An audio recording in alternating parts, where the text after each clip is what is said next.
In approach 1, what you do is exactly like lecture. You enqueue everything first, and you use some kind of priority adjustment to make sure that the fringe has the right priorities. Okay? So in this approach, you have two data structures, roughly speaking. I mean, your implementation may vary slightly. You have a fringe, which is a priority queue of some kind, and you have a best, which is a way of tracking the distance from S to every vertex and the parent of every vertex. So the way this works is you start by adding all of the vertices to the fringe and giving them infinite priorities, except the source, which gets priority 0, and you also initialize best as appropriate to your implementation. So what we do is we dequeue the closest vertex from the fringe, which we'll call V. If V is the goal, we're done. But if it's not, then for every neighbor of V, which we'll call W, we relax the edge to that neighbor. Now what does that mean? Well, that means we compute what is the distance from S to V, that's stored inside best. What is the Euclidean distance from V to W? We use our graph class to do that. If it is less than the distance from S to W as stored in best, well, then we need to update best to have that new best distance, and note it does not include the heuristic here.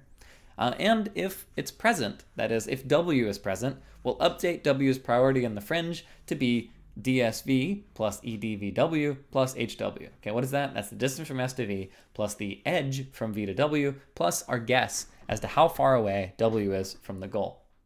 Now, it's very easy to do this either incorrectly or too slowly, and I'll have a couple of details in a couple of slides. Now, this is the approach from lecture. It requires you to update priorities, which could be a little tricky, but it will work, right? The version of this I made another implementation of A*, just to put this video together. I whipped this puppy together in 20 minutes. Now, I had the advantage of having done this many times in my life, so obviously it's faster than it'll be for you, but it wasn't so crazy. Whereas databases, it doesn't matter. Databases would take me like 20 hours to write, or 15 hours, no matter what. Okay.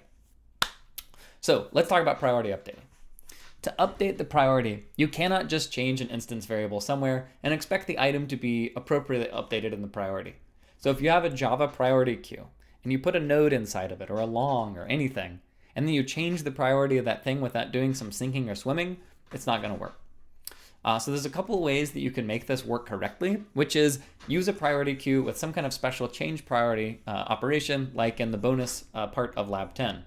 I should say that Java's priority queue class does not have an operation for doing this. So if you want one, you got to make it yourself. An alternate approach to make sure everything works properly is if you want to update the priority, you remove the item from the priority queue using the remove method, and then you reinsert it. But the problem with this is that if you want to remove a specific item in a priority queue, well, it's a linear time operation because it has to iterate through the whole priority queue to find the item. So that may be too slow to pass the autograder. I haven't tried. So you'll have to check it out on your own.